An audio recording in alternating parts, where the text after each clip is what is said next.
વલસાડ એલસીબીએ દારૂ ભરેલી 3 મોપેડને કલસર ચેકપોસ્ટ નજીકથી ઝડપી પાડી. પોલીસને જોઈ એક ખેપિયો ફરાર, 2 ઝડપાયા. પોલીસે 3 મોપેડ અને દારૂ મળી 1.41 લાખનો મુદ્દામાલ કબજે લીધો.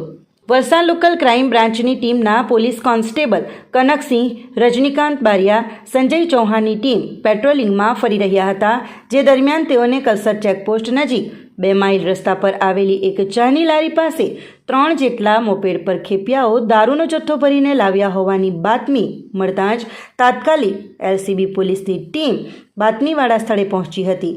જ્યાં પોલીસને આવતા જોઈ 3 મોપેડ પર સવાર ખેપિયાઓએ ભાગવાનો પ્રયાસ કર્યો હતો. જે પૈકી એક મોન્ટુ રહે ઉમરસાડીનો ઈસમ ભાગવામાં સફળ રહ્યો હતો. જ્યારે દિનેશ ઉર્ફે લંબુ સુનિલ પ્રસાદ જોશી રહે કલસર સડક ફળિયા અને પંકજ મોહનભાઈ ઢોડિયા પટેલ રહે પાડી દમણી ઝાપા ડુંગરી ફળિયાને પોલીસે દબોચી લીધા હતા.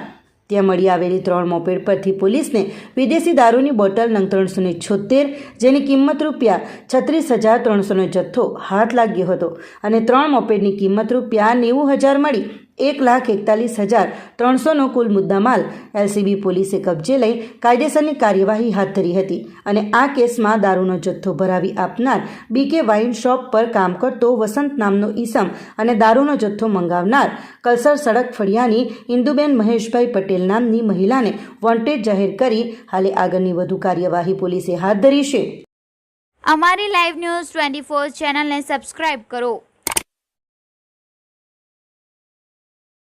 બેલ આઇકોન દબાવો જેથી આવનાર ન્યૂઝ અપડેટ્સની નોટિફિકેશન આપ સુધી સૌથી પહેલા પહોંચે.